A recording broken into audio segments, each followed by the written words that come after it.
today.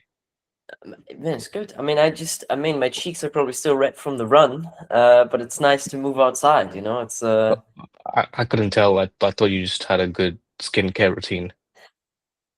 Now it's my blush. Actually, I use Kylie Cosmetics, and Oh, no. yeah. So you try to do everything in this economy to make yourself the prettiest as you can. You're looking Huh. pretty, man. Thank you, thank you. This is the after what is it? After run glow. There's probably a term for everything these days. Yeah. Uh, but yeah, man, appreciate it. Also with the glasses, it's a nice fit. You're in the office then, I suppose. Home office today. Yeah, usually I go into the co-working office we have in a WeWork, but um, yeah, sometimes I work in. Actually, it's been pretty crazy weather this week, and like for the next 10 days, there's like a storm. Um, so yeah, I thought I'll stay back, but actually today just like defied the weather forecast completely. So it's actually nice outside.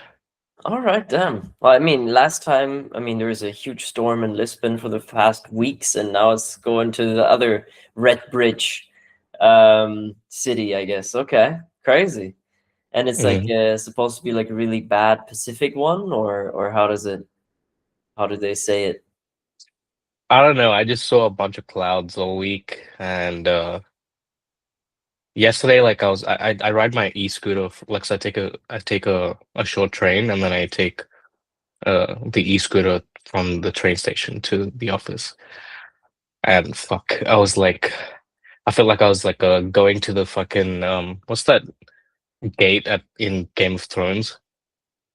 I never watched it. I can't help you. Oh shit. Okay. Well, basically, I was like going to the Night's Watch. I was like basically like gonna fight these like winter demons, and winter is coming. I was like fucking my eyes were like cold as hell. Yeah, a lot of swearing, but Yeah, and now you're just home office. Screw all of yeah, that. yeah. I'm home Home officing. office. Yeah, I was like, I'm not trying to fight the weather to just get to work. I can just get to work.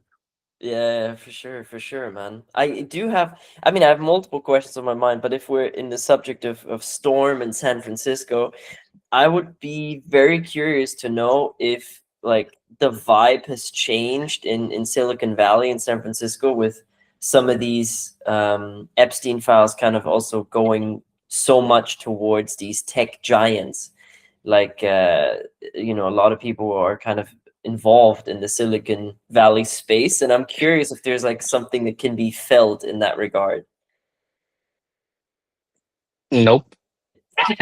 I think I think I forgot about the Epstein shit. Like, to be honest, like I feel like maybe people thought about it for like a day here, and then just moved on with their company building activities.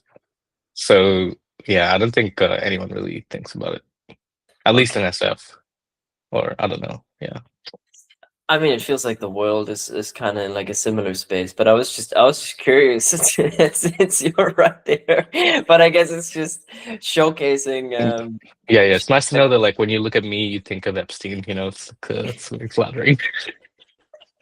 No, it just looked like a wild party, you know what I'm Yeah. saying? No, but no, man. But it's just interesting to me to to see that whole process kind of unfold. But it's yeah, I don't know. We'll see what comes in the next weeks, but I don't want to get hung up on it. We talked about it the other episode. The other question I have is something that also came to my mind just before, like just getting ready, and I think it's an interesting thing where I feel like I heard a lot of people talk about this before as well, especially in relationships, and I experienced that myself. Is this the balance in when you're in a relationship, you're living with your significant other to take the space to do the things that are important for you, like finding this balance and interplay in relationships. Now, I was just wondering, like from your perspective, also just hustling the 996, like really grinding it out in San Francisco. What is that like for you, like having a wife and then also balancing this hustle of running a startup? It's a good question. So just in my experience, so my wife is also in tech. So I think that's actually like a pretty big bonus because um like she just understands the nature of my work and I understand what she's up to, and like the lifestyles are kind of like complementary. It's not like we're in completely different professions with completely different schedules. So I think we're just like in sync on a day-to-day basis. Um but yeah, I mean in terms of, I guess, is your question in terms like regarding like how do I navigate work and being with my wife or spending time with my wife, or is it related to that, or like what do you I would say is there a specific thing? in two levels. I'd say one, well, like definitely that is one question, and I guess another one is and I guess, but that is different in my situation because my girlfriend does something completely different than I do, and it's tricky sometimes to find this balance. I guess if lifestyles don't match, of like, okay, let me focus on this, even though it's like against the rhythm of another. Finding this balance of like um, finding ways to set good and clear boundaries in balance, right? And being Hmm. playful with it. Like it works quite well for me, but I've had like a friend reach out and he was sharing some struggles that he had. So I was just curious, especially if you have this heavy tech workload, how that may Yeah. also interfere with that. Well, usually like Monday to Friday, like everyone's busy, even her. So there's no like expectation from anyone to take someone out for dinner or like hang out specifically. I mean, we're winding down um basically at the same time. Sometimes I work a bit longer because I'm in a startup. She's in a more like like a larger company. So she can, yeah, she has like a more like, I guess, defined structure to a day. So yeah, sometimes I work a bit in the evening as well, but yeah, for the most part, I think in on the weekends we do spend time. We go out, we go on trails. Sometimes we go for food. We go check out some places. I think it's important that like, yeah, you do spend time and energy, share energy with each other, but like, yeah, I think those are just kind of outcomes. Like from a more fundamental level, you kind of want to be aligned on what you both want individually from life. So basically, in terms of your individual goals, like are you supporting each other with that? As long as there's that understanding, I think you'll figure out a way to make that work. Because you don't have to be in the same profession, but I think if I'm thinking in terms of like an energetic compatibility, I'm pretty switched on and pretty like I guess high frequency or high energy throughout the day. But she's like a very calm, steady energy. So she kind of really balances me out. So when I come back from an intense work day, I'm still like firing all cylinders in my brain, but she helps ground me. So I think from an energetic standpoint, it's very nice and complementary. Uh, yeah, I guess I hope that answers your question. But yeah, essentially uh, you want to spend time with each other and not just your individual goals, but like the f- it goes two ways. Like if you're spending too much time with each other, then you start to feel like, oh, I need my space. So this is kind of I'm not feeling good within myself because I'm not doing the things I want to do, or what I'm not making any steps towards my goals. And you don't want to feel that. So you want to have clear communication about what it is you want to achieve and alignment on that, and then you'll figure out a structure or a routine that kind of works and fits with that. Yeah, definitely. I think it's a super important point in that regard, like this support for each other's individual path. I think to me, that's one of the most important criteria of a significant other as well. Because I think if there is no such thing as this individual sense of ambition or being that wants to have a certain lifestyle, or I mean, I guess humans are kind of destined to strive for things, to want things, and to see how we can get there. But I think it's important for those dreams to also become reality. And I think having this foundation of support, as you mentioned, I think is really beautiful to ensure that we can reach that together. Because I also feel like if there is just this potential to only spend time together, it kind of also dissipates the energy that can be built and the interest as well. It's kind of nice if you see the other one doing their own individual journey and you're able to be there to help them. Mhm. That's what I find. Yeah, for sure. Like you're co-creating a space and an energy field for each other, right? So that individual source of energy, like the way you feel and the way you show up every day is going to be the best when you're also being satisfied with how you're leading your life, if you're achieving the stuff you want to achieve, or at least making steps towards that, right? Because I think like, yeah, a relationship is a compromise in some respects, but the other aspect is like you are also not reliant on the other person for fulfillment, right? It's a sharing, it's not an extraction. So I think I can see it becoming an extraction if you're not putting in time for yourself. You need to spend time with yourself on your own things and then come together and then share based on that solitude, right? So it's like a cycle basically, yeah. Yeah. I think those interhuman dynamics in a relationship, I mean friendships too, they have a but they have a different energy because it's not as constant. It's not as also energy demanding. I mean, depends on the friendship. If it is, then I think it's important to look at that friendship. But I think it's nice to really have this power that comes with that. And it's kind of strange. We talked about it also, this idea of how many people run away from that sort of depth or that sort of fear to be engaged in it. But I think it's also because it's constantly challenging us to be better.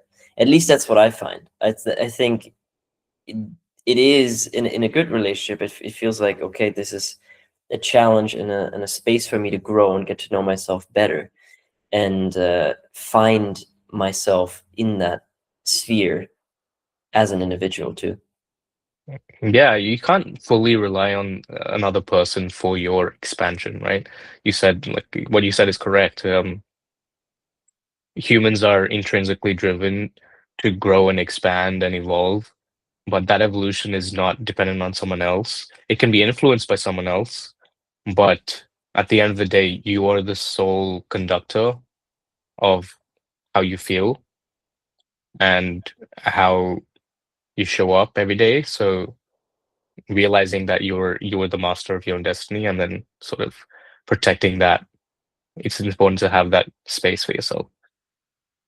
It's easier in it's easier in I've lived in like in India and in like traveling and so like contrasting those cultural differences, I think it's definitely easier when you're in a less societal dependent environment. So like in India, like there's so much family, there's so much like family functions, events, obligations that arise, and that can be very draining. I think it's very it can it's this is probably relatable to a lot of Indian youth, because you don't have enough time or energy after spending all that time with like everyone else. You don't have enough time or energy to show up for yourself. So yeah, I think it's more difficult probably for people in Asian backgrounds. Um, but yeah, like you gotta figure something out. But yeah, you gotta protect that energy, and yeah, show up for yourself and like also having it gives you a sense of purpose, right? Like doing something or like it's not even about the goal, it's about the effect the goal has on you, right? It's like, hey, I'm showing up, I'm meeting a challenge, and I'm taking the steps towards the challenge. That is like internally what's happening is character development. Your character evolves and you grow and mature as a person, the more challenges you face in life and the more challenges you make steps towards overcoming. So I think that's a really important thing. So it doesn't matter what the challenge is, but you want to nurture your creative energy in ways that are meaningful to you. Yeah. And I think a relationship helps with that too, like this sense of purpose, because it adds a layer of not just doing this for yourself in a way, like seeing a bigger and perhaps deeper purpose behind this as well. And I also feel like it helps you to, or at least it helps me to feel alive.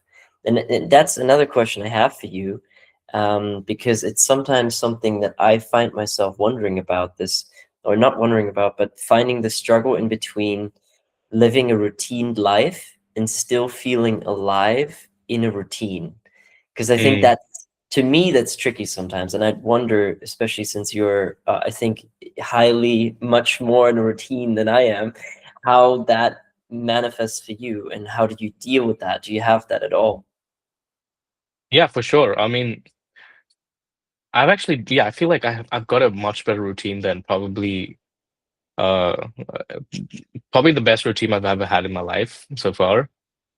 But it is like from an outsider's perspective, I'm basically doing the same thing almost every day, kind of similar things on the weekends.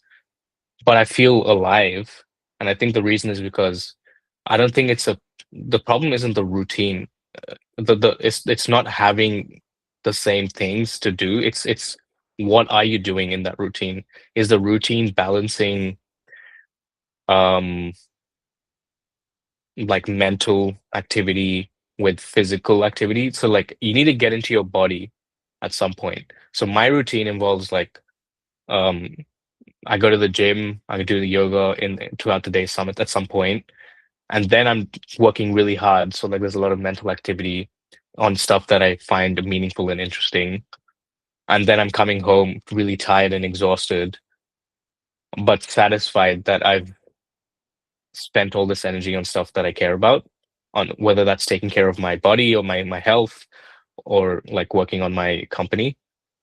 So I think the routine is great because it makes me feel alive because I'm working towards something that makes sense to me, but also when that energy is coming to a stagnation, I'm going to the gym, I'm working out, I'm recuperating, I'm taking care of, like, you need to take care of your body. It doesn't matter how unique or like novel the things you are doing every day. If you're not managing your energy properly, if you're not taking care of your health or your body, you're gonna just come lethargic and you're just gonna feel depressed no matter what, right? If you're not getting sunlight, there's like fundamentals of, I think most people, when think of depression, they think, oh, I'm just depressed. I need to go to the psychologist, whatever. But I would, I mean, I'm not sure if there's been a study that's actually done like assess like how many people have actually covered these fundamentals. But the fundamentals are basically like getting enough sunlight, getting enough movement, um, social interaction, and then like doing hard work, right? Like if you have all of those things, you'll be surprised at how alive you feel. Yeah.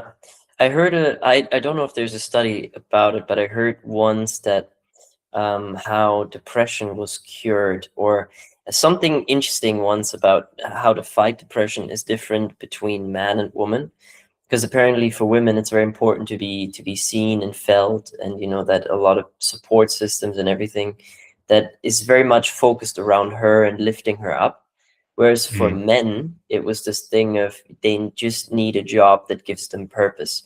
So I think they did this study where they put men that were highly depressed as like drivers of ambulances and that type of stuff, and that made a lot of sense to me, because I think it goes back to this idea of having this purpose first mentality. And I think that can also help for women, obviously. And again, this is no science backed at all. I just heard it once, right? But it made sense to me to hear it, because it is kind of what you say also, this idea of, okay, let me get good nutrition. Let me just do something that's valuable for my community and feel needed. And I think that that goes a long way. Yeah, the purpose doesn't even have to be like so. humanity life-changing sort of thing, right? It could literally just be like, hey, I want to have something interesting to do that that I like, and I want that. It's just a bit of a challenge. It's cool. It's fun. It's exciting. Like even just painting can be a purpose, right? Like, hey, I'm showing up every day. I get to like create a beautiful piece of art. At least that is my purpose, right? Like in this moment, at least. But yeah, I think laziness is like the devil. I think that's the real form of the devil. Because when it creeps in, it prevents you. You'll have this like there's this. I was in a phase at some point when I was just so lazy because I wasn't taking care of my body. I wasn't being active physically or anything, that I thought I was depressed because I wasn't doing the things that I wanted to do in terms of like maybe like building something or whatever, like goals. But I just didn't have energy to dedicate towards those things. Even if I sit down in front of the screen, I'm just like, I don't want to do anything. It's like, of course you don't. You're not taking care of your body. Your body's not some freaking robot that has even machines need to recharge. Your phone needs to recharge. And you're not even a machine. I mean, well, maybe you are like a biological machine, but everyone needs to recharge. So you need to take care. This is why I mentioned in the previous podcast, like I think humans actually work in sprints, whether that sprint is like an hour or whatever.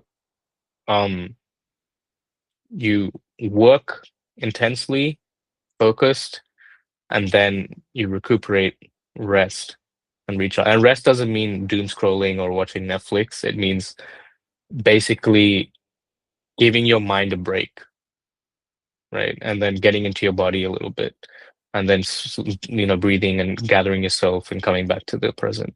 Yeah. Definitely. It's interesting because I think, especially with laziness, it's such a strange cycle because in this mood, you do not want to work out. You don't want to do these things. But every time you do those things and you go against that voice that says, oh, you feel so much better. It's crazy how tricky our mind is when it comes to beating laziness, because it is Yeah. really just doing the basics, but sometimes it gets so hard. On that front, I will say I recently, pretty recent, I mean, like basically over the last 3 weeks, I started doing, so I don't like cardio when I go to the gym. I'm like, I don't want to be on a fucking treadmill running like a freaking hamster on a wheel. Um, Trying to distract. I'm like counting, oh, I've got 10 minutes more. Like that sucks. So I want to do like a very fun cardio, right? So like I've been doing classes, which is basically I do like it's like a half an hour to 45-minute hit class, but it's I actually look forward to going to these classes now. And I'm dead by some of them because I'm really pushing myself, but it's fun because like, hey, first of all, I'm getting a great workout. But secondly, everyone's doing it. So you're like, oh fuck, at least we're in this shit together. But then I come out of it feeling so rejuvenated and fresh, and I'm like, that's the way to do it. So that's probably a hack that might work for some people is like, hey, try and do like a group, even if you don't have access to a class or something, at least find some friends, um, do some workouts together or something, go for a run together. Yeah, definitely. Or team sports. I mean, they Hmm. they also are immensely great. It's also something I really want to get into again because it's like you also have an additional purpose. And I also like, and I think it's also important in this hyper productive driven society, allowing yourself to have hobbies that don't earn money. Mm, Because I think often it's like, even like if you start painting or something like that, right? It's like, it's so strange how we start painting. It's like, I could sell this if I market this right, and like the mind goes on instead of just allowing yourself to like, oh, I want to paint. Let me not have a yeah, capitalistic idea behind this painting. I agree, and I think that's something I would like to add more into my own routine, maybe because I guess what I'm doing now is like, yeah, like when I go to the gym, I'm not thinking, oh, how much money can I make by going to the gym? But yeah, like I think in terms of my creative outlets, my work is basically my primary source of creativity. But I think it would be cool maybe on the weekends to like, I don't know, I mean, hard because like my wife's been saying she used to do a bit of pottery and painting and stuff like that. So maybe we could do like pottery stuff. I've never done pottery before, but that sounds like why not? Like just try something new. Yeah. Definitely, man. Pottery is great. I had these pottery classes by this Egyptian journalist in a park once. Very random how that came about, but it was a lot of fun. And it's something about moving earth and creating something out of just nothing. Hmm. It was way too ugly to be sold, anyways. But like, there's something about it, to just have a Yeah. piece of ceramics that you just made. It actually reminds me when I was younger, I have you heard of these like it's kind of like Lego, but have you heard of these things called Bionicles? Yes, yeah, yeah, yeah. Of Dude, I course, used to love Bionicles, man. And like that was the excitement. It's like, oh wow, I've got like this. I see the finished product of what it's supposed to look like. Like I'm gonna build this amazing Optimus Prime looking thing, but I just have to follow these instructions, be patient, and step by step and build it. And then when I finish it, I'm like, holy crap, the satisfaction was insane. And that makes you feel alive. definitely. Like the adult equivalent of that would be IKEA furniture. It's like Oh damn. way less cool, but it also has the similar aspect of like, nice, I built something. And Yeah. this past year, I lived in a van for all of it. And so I built a shelf into my van, like no instructions, nothing. I just called my friend who's a carpenter. I got some advice, go to the hardware store, get everything, measure it, and etc. And the satisfaction of having built a shelf from scratch, it's so nice. And it's so easy to be Mm. happy if you just think about it. That's all a man needs, dude. You just need to build shit and then be satisfied with the end product. A Yeah. challenge, and we've overcome the challenge. We feel fulfilled. And someone just like showers some money somehow, like so that we don't have to think about how to make money afterwards.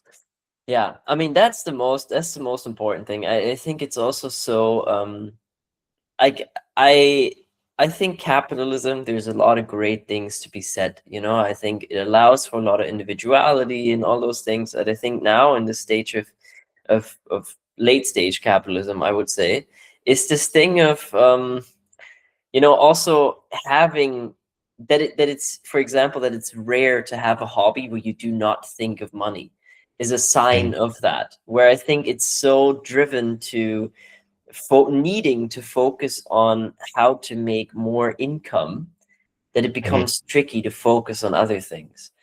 um Yeah. And that's also a function of where you're like, if you truly don't want to be part of the system, then like you gotta leave. Like you can't live in, for example, San Francisco, where the rent is like basically 2 to 3K in per person per month. Um, yeah, and then be like, oh yeah, like I just want to build pots and not think about money. Like, where is it gonna come from, right? Like, yeah, then go to the forest where there is no real estate, sort of like there's no rental system or whatever, right? But it's hard. But yeah, I think I don't know, like the inflation's going up, the cost of living's going up, salary like apparently job job market's pretty cooked right now, especially even in tech. Um, so it's hard not to think about money on a daily basis. But if you're fortunate enough to have some kind of stable source of income, even if it's covering your basic necessities, fine. Like you're living good, man. So yeah, make like the time is the biggest luxury right now. yeah, definitely. And I find it interesting. I kind of lived in, well, more in one world than the other, but I think focusing on that hippie aspect of life, right? Like this idea of, screw Babylon, let me do my own thing, let me go live on this farm, let me go just nurture the plants, and that's my job. It's such a strange dynamic because, first of all, you realize how much money you still need, because it's like Yeah. there's a lot of work between you and self-sufficiency from what you plant in the ground, or fish out of a lake. Hmm. And the other thing is also, Have you ever heard about the Rainbow Gathering by any chance? Why does it sound familiar? The Is that like Rainbow a Gathering, festival? it kind of, it's like an international movement where they spend a whole month somewhere in the middle of nowhere. There's no money, and just people come together, they camp and they cook communal meals. And I was there in Portugal, and it was interesting because it's to witness it. I was there in the last 2 days, so everything was really cooked, because there are people who just lived in a forest for a month, you know. And but it is also the strange, and I feel like there's a difference in between that. I called it the chaos hippies and the hippie hustlers, right? Mm, Those who like go completely against Babylon, and they're like, no, let me live on this farm, let me not focus on it. Or the hippie hustlers that are like, okay, yes, Babylon is not great, but we can make it better, you know? And they're like, okay, mhm, let's find a routine, let's go into the modern society, and let's see what we can do. And it's an interesting interplay, and I think we're going to see that be bigger and bigger as the years go on, because especially as you say, like the cost of living goes up, etc., and people look at alternatives. And so then it's like, okay, do I live survival mode in a city, or do I live survival mode in the middle of nowhere in a farm with a community, and all I do is just nurture chickens? You know, it mm. becomes, I think, this real thing that we're going to see more and more of. Yeah. Also, like that gathering, where did they get the food to even cook in the forest? They must have bought it, right? I was trying to figure this out because there was food. There was food. No one Yeah. paid for it. There is a magic hat song. So at the end of every food, there's someone going around like, put some love in the magic hat. And then people like just put money in the hat or don't. Oh, yeah. Like donation based thing. A little bit. But I mean, but that's also goes to show, right? Even if you do something like that, Yeah, there's you still money. need money. Yeah, exactly. Yeah. Yeah. Like you're not actually going out and hunting stuff or like chickens, whatever, right? Like it's impossible in the forest. I mean, it's probably possible, but like I don't know. I can't imagine for a gathering like that that you're still like coming in vans or whatever, getting your goods and then cooking it there. Exactly. I mean, Yeah. it sounds more anarchistic than it can be, because realistically, it's just there are so many things that we're tied to. I mean, even let's say you buy this plot of land in the middle of nowhere, it's yours. There's property tax, right? So it's Mhm. like then you even still then you need to have an income in order to pay the taxes on the thing that you bought. So it's Yeah, this whole idea of really getting out of Babylon is also more tricky than it may seem like just in the beginning. sure. I love that you call it getting out of Babylon. I didn't really think of it like that. Well, I don't know. It's I mean, it's just like it's that's the history guy in you. perhaps. Although I would say Richest Man of Babylon. Have you ever read that book? Yeah, I've heard about it. No, I haven't read it, but yeah. Okay, it's an interesting one. I mean, I'm also reading it in Portuguese because I want to learn the language more. Mm, Um, but it's like it's interesting to hear how these principles of capitalism, let's say they're 2000 years old, they still apply to us today to a T. You know, I find that interesting. Just it's like same with the philosophers also. Their wisdom mm, is timeless. mm.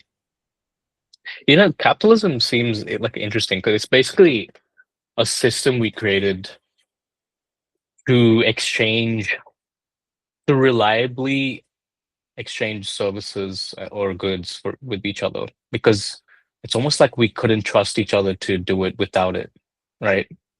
If my livelihood wasn't dependent on serving people my services or goods, then theoretically I could just be like, hey, like just give me stuff, please. Like I could be lazy. There's no incentive for me to be contributor to this I guess like to the society I'm living in. Um Yeah, I think it's not as like, look, in a utopian world we live in love and trust and we don't need any systems like that. But I think it's hard. I think we do need some systems. I'm not against money at all, but yeah, I think that it's getting to a point more now that like it's hard to even create value. Uh, even all of our needs are taken care of. We got food delivery services. We've got Netflix. We've got like, what are you supposed to even build? You know, just give me housing and stuff. Like we already all have all of that stuff, right? Like we got land. It's not like there's limited there's scarcity in freaking housing, or I mean maybe there is, I don't know. But I'm saying that's a problem that's not unknown to us to solve, right? We've solved housing. It's just we haven't solved the greed, management of greed. That's what it is. Yeah, because I completely agree. I think it's a beautiful system to also incentivize us to be of service and to do good for our community. If we take this to like a village example, like maybe 2000 years ago, there's like 25 people there. If you don't do anything, you're not going to be liked.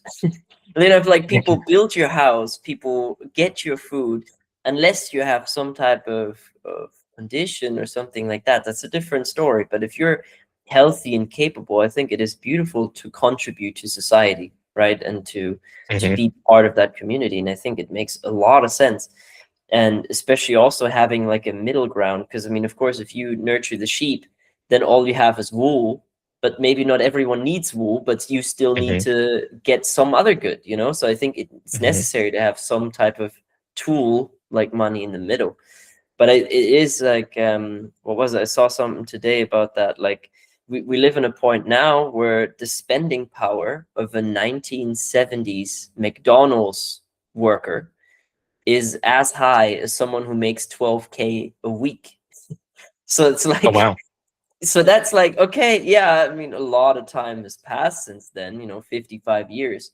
But if we're just talking about spending power, it's like, oh, like who makes 12 grand a week? That's a very few percentile. So in as much as we have so much land, to distribute that to people is also not done, because then there's this thing of greed, right? And I think the seven deadly sins are interesting in that regard. Like sloth, laziness is one of them, and greed is another. And I think it's interesting to have that play out too, because then people are almost lazy with having a lot of money because they don't need to Mm. work anymore. They have people working for them, cash flow is passive. So it's interesting how like on both ends of the spectrum is kind of similar, although expressed in very different ways. Mm. Yeah, interesting. I didn't actually know laziness was one of the sins or something. That's pretty cool. Oof, I don't know if I can get them all together, but definitely greed, sloth. I think anger, lust is also Mm. one. Um, Damn, bro, we all simple as hell. yeah, it's like reading it's one of those things again where, of course, think of religion whatever you will, but it's interesting that these principles are genuinely valuable. You don't look Mm. at that and you're like, oh no, that's not true. Being lazy is great. No, like you just see it as like common sense almost. And I think it is Hmm. nice also to have some sort of moral code in society. And I feel like even that is like drifting more away with this wave of God isn't real and atheism, and which is also, I get both points, because it's, church and religious institutions don't necessarily have a good rep, but also they kept us in a position where we followed some morals, some better than others, but still. Yeah, I mean, I guess morals were also like a way of uh having more predictable outcomes with members of society, right? Acting in a way that's not damaging to everyone. Um, so I guess I see like the merits of it, but nowadays I think like moral fortitude and moral like virtue signaling has become so rampant that we forget what the whole point was. The whole point was for self-realization, to improve yourself as a human being, to show up in a way that is best for you and for everyone around you, right? It's like, to me, I don't care about your morals, but like those things change here and there, right? It's a little fluctuating, but the moment you impose your morals on someone else, that's when it becomes annoying because the life experiences are not identical. You can't like what is moral to you could be immoral to someone else and vice versa. And now, of course, like there are certain things that like are pretty heinous that we can't fully tolerate. Like we mentioned Epstein stuff, right? Like I would say that's immoral, and that's not something I would want to do. But yeah, I think if we're talking about smaller things like, theft or stuff like that, yes, morally, maybe it's not moral. But like if I think about someone who's like that's the only choice he has to survive, I'd be like, maybe that's moral to him to just get by. So to me, morals are not the question. It's just, am I showing up trying to be the best I can be every day? And whatever that looks like, you know, maybe the process is messy. Maybe the process of cleansing the stuff that's limiting you, maybe that's like addictive habits. Those are, yeah, they're immoral, but if you keep judging yourself for being in that phase, you're not going to get overcome it. You just it starts with acceptance of your immoral aspects, so-called immoral aspects. That's like because as a human, we're not perfect. We have all of these qualities. Actually, we have lust, we have greed, we do have elements of love. It's a balancing act of acceptance and striving for the stuff that will help us grow. But you don't truly grow if you keep bashing yourself, part of yourself that is stuck in those seven sins like you mentioned, right? It's an acceptance. It's like, okay, it's okay. I'm like this in certain, like maybe I have these qualities right now. I'm not bound by them, but in this moment I have these, it's okay. And accept it and like, in fact, just like be with it. Don't try to escape it, whatever. I think part of it is to just, yeah, stop running away. I think that was a big lesson for me. To stop running away from like the From immoral the, parts of yourself. the dark sides of myself, right? Could you describe how you manage that process? So, okay, let's say, um, so in college I used to drink. I'm not like an alcoholic, right? Let's say, for example, in college, I used to have drinks here and there, like probably um more frequently than I needed at some point.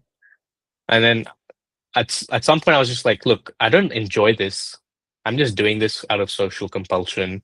I reached this like sort of existential questioning phase.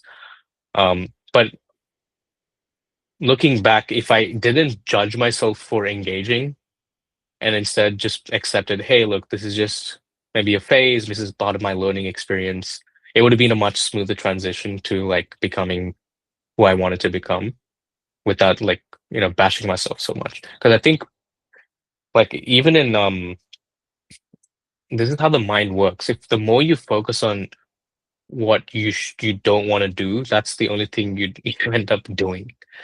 So it's to overcome addiction of anything, just let it pass. Like if it's a thought, just look at it. Y- Actually, you can even just observe it to such a deep degree that you dissolve into it, and then that removes power from you. Like it does, it removes the power it has over you. So I'd say, yeah, like basically stop bashing yourself. That's the first step. Yeah, it's really valuable. I feel like meditation is also something that really helps with that. This awareness that thoughts can pass and we are not what we think about. Hmm. Which is really interesting to realize too, that there is like we're such a complex system as humans that these thoughts are really kind of a visitor in our home.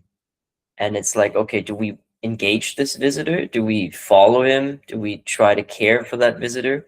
Or do we just say, hey, yeah, there's the door again.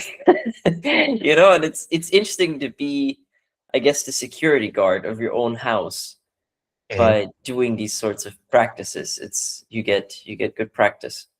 Yeah, you only need to be 1% better every day, or strive to do that, right? I think this is where people get stuck, is they strive to be the end state of what they're visualizing way too quickly. It's like it has to happen today. And then when it doesn't happen, they bash themselves again for not being that. And then it's just a paralysis. You just keep going back to like doing nothing. Instead, just, hey, look, maybe if your goal is, I want to be more healthy, I just want to start with a walk. Just go out, go for a half an hour walk. Just make it easy. It's about creating patterns. It's not about perfection. Yeah, super well said. Super well said. I think that is it. It's about focusing on the journey up the mountain too, and realize that you're not yet the person that summited the mountain, because you can't be, because you didn't have the experiences that you needed in order to be on the top.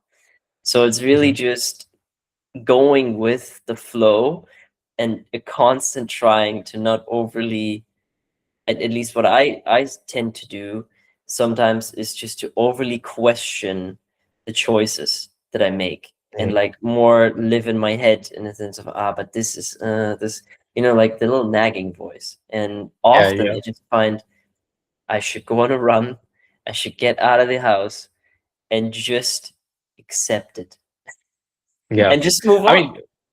well, yeah, you will. Usually the problem is you're just stuck in your mind.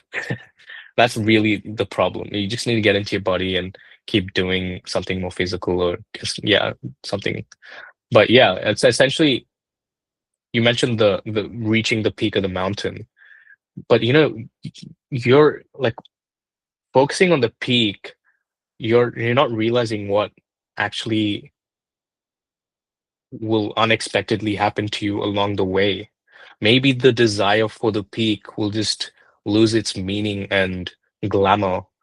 Maybe like 75% of the way, you're like, hey, wait, actually, I feel very content right now. Maybe my character's developed to such a point where I'm like, hey, the peak is meaningless. This was everything. Like, you never know. But the whole point is, that doesn't mean the peak was irrelevant. The peak was what was driving you get there, to get there as a person. But yeah, you just got to show up every day. That like the every day is what counts. It's not the end goal. Yeah. And I also think it's the same when we say like every day. It's important to also not judge ourselves if we don't show up for ourselves one of the days. If it's a constant phase, okay, it's a phase, but we can get out of it. But we Yeah. can get out of it quicker if we don't judge ourselves for being in this phase, and just accepting it and saying, okay, how did I end up here? Little bit of reflection, like, okay, Hmm. why am I feeling this way? What could be the reason? And then just going from there. It really, what has helped me often too, is just to call out the things that I'm feeling, the things that I'm experiencing, in order to at least be able to have a name for that emotion, or to recognize that pattern within myself and Yeah. realize that I'm stronger than that and I am not that which I just thought. Hmm. Actually, journaling helps a lot, which I want to get back into. I was doing that a lot, a couple of months ago. But yeah, basically, it helps to just, when you write down all the shit that's going on in your brain, then you look at that whatever you've written, and you observe, oh wow, I'm actually thinking this way. This is how my brain is working. This doesn't make sense. This is stupid. Like, it's funny. But if you observe, yeah, like you say, you have a day that's not the best. It's okay. You don't have to bash yourself. But if you take the perspective of a third party observer watching, like a scientist, hey, these are the certain actions that I took this day, and this was the result. Oh, interesting. Okay, cool. Let me try this tomorrow. Like, it's just tweaking and experimentation. Then you can bring a curiosity to your personal growth, and it could be an enjoyable process. You'd be like, oh, wow, I did this today, and it was fucking so much better. Awesome. Let me write that down or something. Like make a note of that so I can keep doing stuff like that. Yeah, super well said. Journaling for me, I'm coming close in a few days, actually. I'm reaching 5 years of journaling every single day. So Wow. I have a stack. I have a stack of journals and papers that I've always used in order to reflect on my life and what's going on in it. And it has been such a game changer too, because also being able to look back just years ago, seeing the growth and development in the way that I reflect myself, even. You know, if I look at the first page, it's just like, yeah, I woke up, did this, whatever. And if I look at journal pages from now, it's like these really sometimes abstract thoughts about my life and how I act and how I emotionally feel. And I think it's a great habit to do as well. And I also really enjoy the process of using my hand to write, because I think often it's like you're on the keyboard like punching it in, but like this It doesn't process hit the of like same. it doesn't hit the same. And I use this pen, this really nice pen that we all had in school. Like in German schools, like mandatory to have this pen, and I found it in the trash. Like this specific one I found in the trash just passing by, and I loaded it up, and this is what I use to write now. And it's like there's such a feeling that brings me back to so many ages to use this pen and to have recovered it from the trash. And it's, I Yeah, don't it's know, like it's just a beautiful thing. generations of German history in that pen, writing down your thoughts. That's pretty cool. Yeah, exactly, exactly. So journaling is really something I highly recommend to anyone. I think especially in those phases of not being sure, it comes down to taking the time for yourself, whether that is Mm. 10 minutes before you start your work, 10 minutes after you end it. Like, how do I feel? How did today feel? What do I want to do different tomorrow? And I think that can be game changing. Absolutely.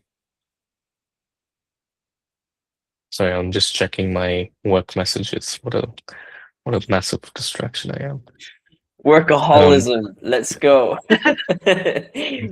Yeah, cool. No, I agree, man. Yeah. Ah, man, it really is a good day out there. It's sunny.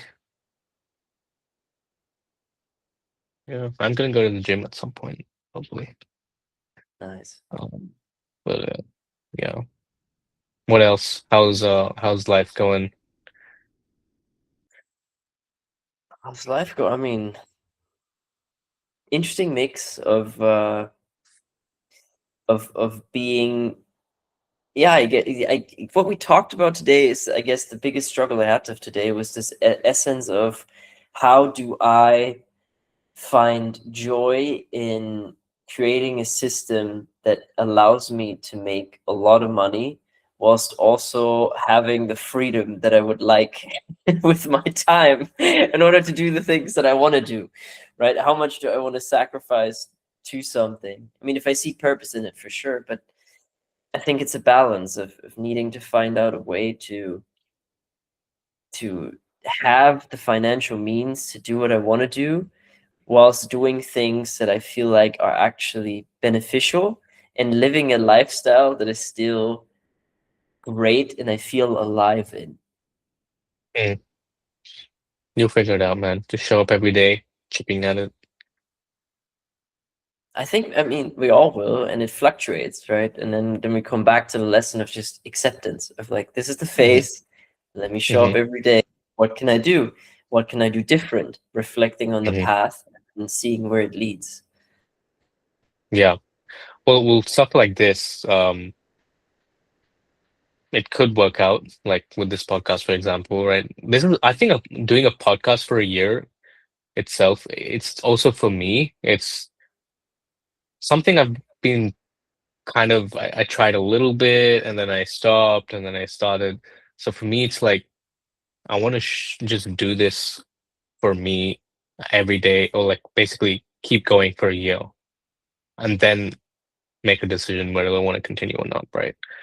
Um, so and I think it could do fine. Like if depending on like if it does well, then concerns are addressed, even for you. So Yeah, yeah. sure. I like that. I mean, I'm in the similar position. I started so many podcasts over the years, so many.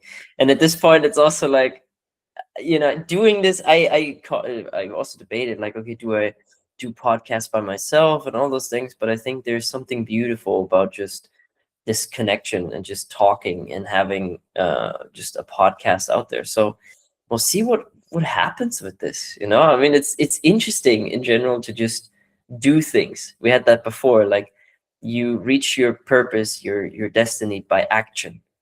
And I Mhm. think this is exactly is what we're doing with this podcast, where it's also uncertainty, like right now, 0 listeners. I mean, who knows? Maybe there's 1 listener right now, or maybe in a few years, this will have been seen by thousands of people. And Yeah, who, you who never know. knows? You never Yeah. know. And that's Yeah. the crazy thing, but you never know. The one way you really never know is if you don't do. Hmm. And so this is the And way.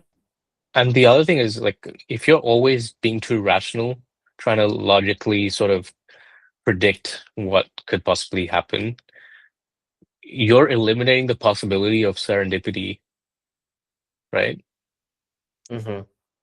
And that's such a big factor in a lot of these cases. So why not just show up? Showing up is consistently for a long time is probably the best way to maximize your chances of something great happening, with whatever that is. Yeah. Because in that showing up, even if what you thought was going to happen, it doesn't happen, something else will come out of it as a byproduct, for sure. Like everything is not gone to waste. Yeah. And even if it's just learning skills, right? Yeah. But Hmm. nothing comes to waste. Doing is always great, and create more than you consume. Hmm. Oh, yes, for sure. Yeah, that's it. Yeah, and about you, like anything going on in your life that you want to share?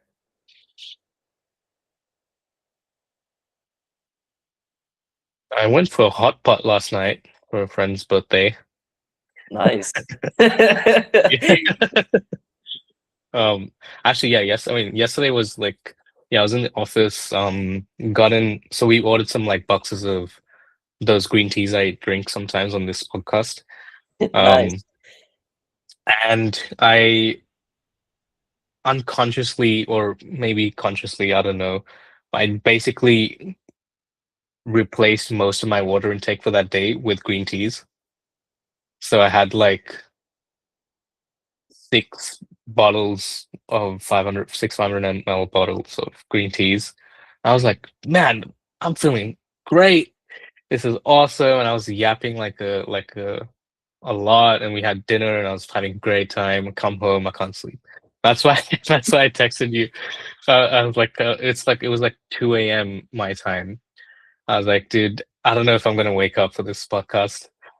I'll try. But I woke up at like around 8, which wasn't too bad. So, and I was feeling pretty good. But I feel like I still feel a bit of that caffeine because I don't really consume caffeine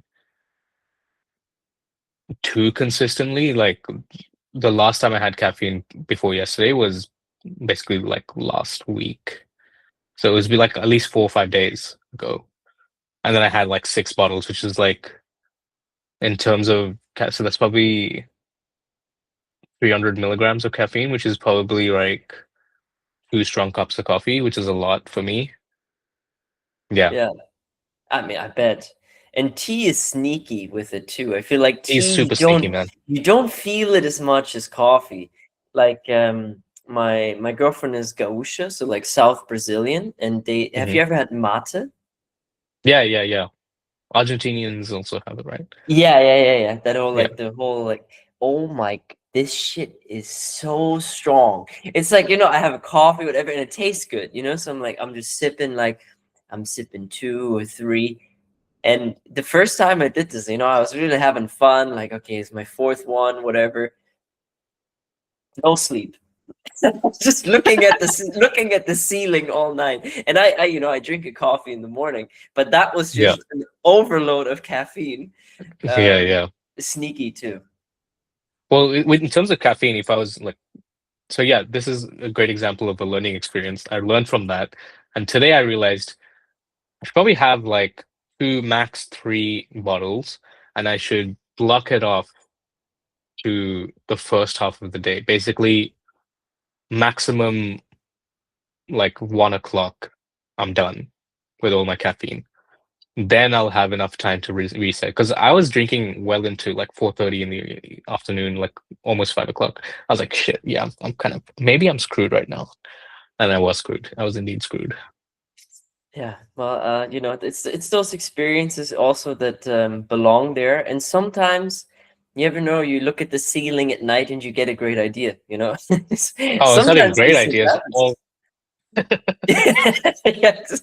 But woke up and like, what type of ideas were this? Yeah. What like Dude, I yeah. lost the ideas when I woke up though. I heard it's a rumor, if you drink as much caffeine, they come back and they come back, they come back better. Yeah. Nice. Sounds like So something Human Labs or something said. yes, totally. I think it's a healthy pensum, you know, just like keeping the same thing going. Mm. Body But it's adjusts eventually interesting. be 9 liters. Yeah, go Yeah, ahead. it's interesting because like the monks, they like some Buddhist monks used they basically chugged caffeine like all day, right? Basically green tea throughout the day. I mean, okay, chugged is probably an exaggeration, but I think they were basically sipping tea throughout the day, right? I don't think there was necessarily a schedule. It's kind of just like, hey, vibes. Hey, I feel like a tea. Yeah, fuck. But I feel like they were pretty heavily caffeinated, right? For sure. I think, I mean, those and those exist. Although I will say the idea of a monk shugging is just so funny. Like, oh, be mindful, be restful, and like really trying to track this tea down as fast as he can. It's just, Yeah. yeah. I I'm gonna hope that get to my exists. meditation. I'm gonna get to my satsang. Yeah, exactly. And just this idea to just like see a monk meditate on like a shit ton of caffeine. It's also kind of weird. Like probably just like, I don't know. It's like Yeah, natural's way to just do coke and meditate. I feel like this just damn, doesn't go along together. damn. Hmm.